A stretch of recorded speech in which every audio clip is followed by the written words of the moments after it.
Good afternoon, and it's the 19th of June 2019. Welcome to From the Crow's Nest. Today we're talking about St Helens and the mysteries of the stones. It's going to be a rather quick one today. Not because I don't have a lot to say, I've got lots to say. I've got stuff that I need to get onto this afternoon. So that will be the reason why. You can hear the crows up there flying around. How apt. So let's talk a little bit about St Helens, where St Helens is, and what it is. So St Helens is now a town on the Isle of Wight. It's named after the church of St Helena, which was a priory built in the 12th century. Sorry, there's debate about when it was built. So the priory was supposedly built in the 11th century. Anyway, eventually, obviously, it was after Reformation. The lands were seized and so forth. So stones and we'll get to that in a minute, but let's talk a little bit more about what made St Helens so special. So it was a key position. It was built on a key position for Brading Haven. On one side was Bembridge, and the other side was St Helens for the haven, and it was a place that was invaded by the French in the 1340s, I believe, and that all links into the destruction of Wolverton. St Helens also was said to have a holy well. Excuse me. And the water there was quite often ships would often, after leaving Portsmouth, would dock at St Helens and fill up barrels of this water, because the water was said to never go bad, healing properties, and it even would fight off scurvy. And if we go back a little bit, there's also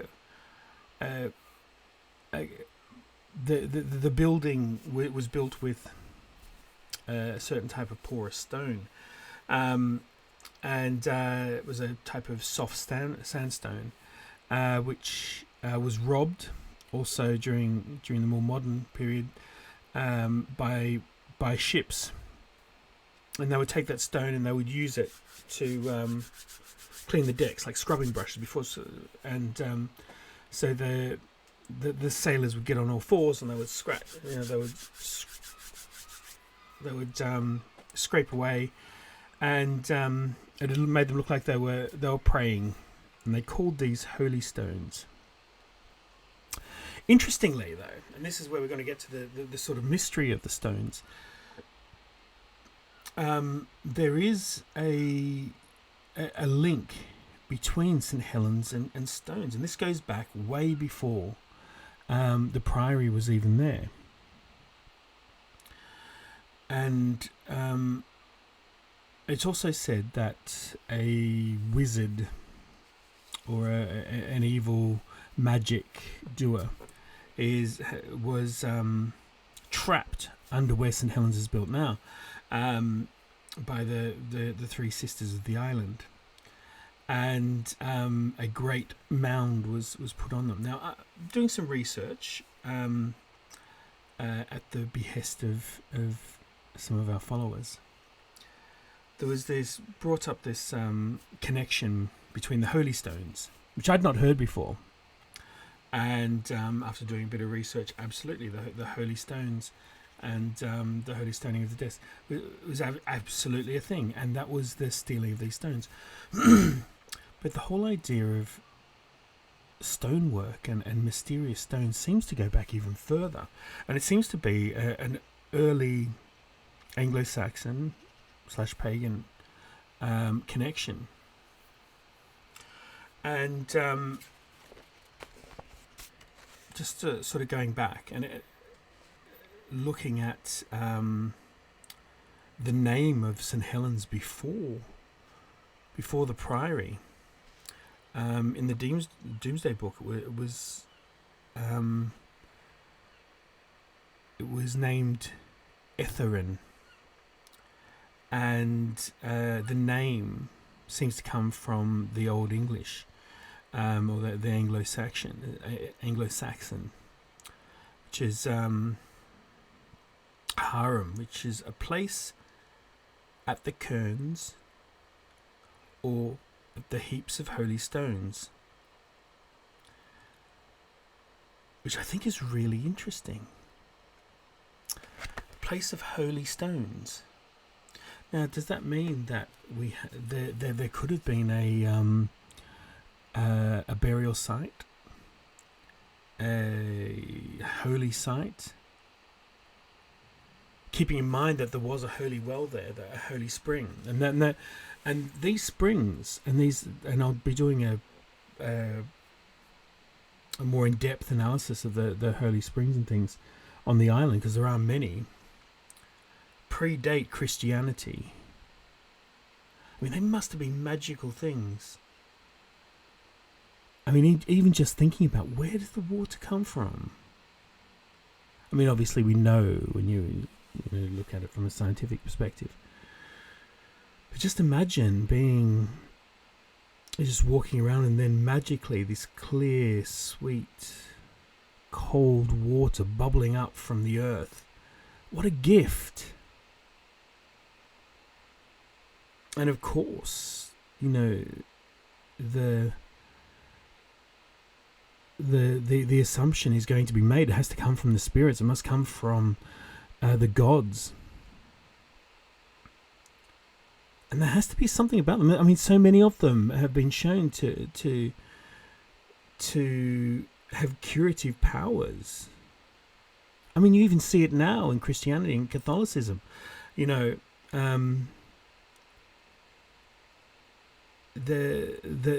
healing nature of some of these springs, some that have come up in the modern era. And water is such an important thing, isn't it? I mean, it cleans. So this combination of the stones and the water is a really fascinating one, because there is this other link to stones on the island. The steining and the steining. There are two meanings to that. One, they were used for laying down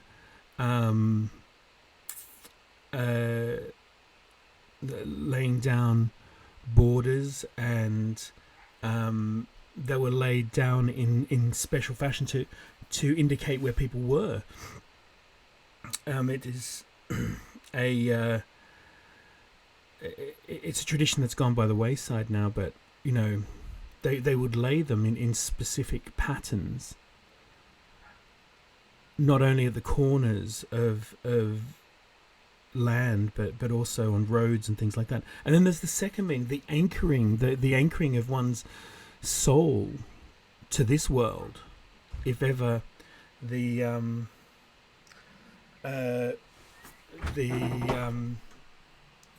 oh, I've got a visitor. Come in. Oh, here's a little visitor. Hey, say hello. Yeah?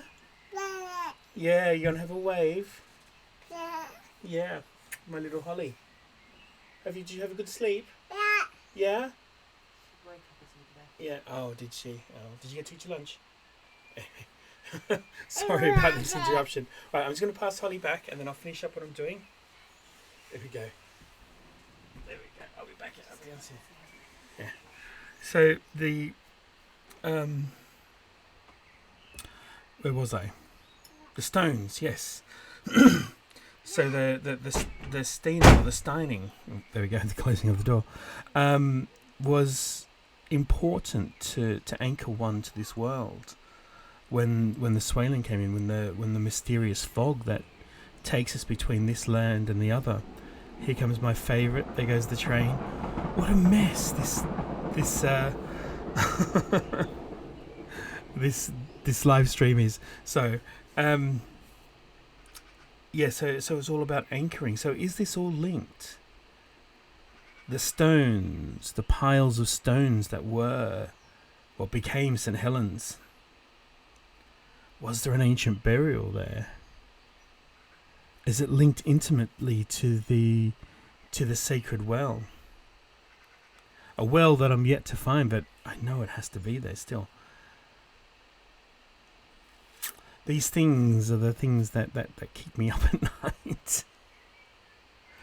As I said, there's a long-standing tradition with stone. There's the bloodstones, which we'll talk about. There's firestones. You know, there is more to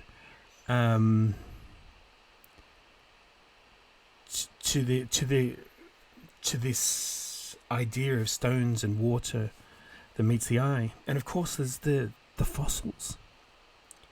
They don't call this the dinosaur island for nothing. I mean, they must have been magical items when found. I mean, you can find them just walking along the beach. So we know that they must have found them. These wonderful exotic creatures. So as I sign off today, and now that we know there is this intimate link between piles of sacred stones and St Helens, what do you think? I pass this on to you. What do you think? Was St Helens chosen because of this sacred area? Was it because of the stones? Was it because of the water? Was it the intermingling? Was it the intimate connection between the two? I think it was. I mean, this is all supposition. I have no evidence for this. But it's something worth looking into, something worth thinking about. And maybe we don't have an oral tradition about it. Maybe it's something that needs to be written about and thought about. Maybe it's something that we need to ask the land to give us the answers for. So thank you very much for joining me. I hope you enjoyed seeing Holly. I hope you have a wonderful day, the rest of your Wednesday. And thank you for joining me once again. And if you have any wonderful, interesting, crazy, mysterious stories that you'd like to share with me for Friday, please do send it to me in the DM. If you're watching on YouTube, please like if you like it. You can give it a thumbs down. I got my first thumbs down for yesterday's video. Lucky me. And please subscribe. Otherwise, bye-bye.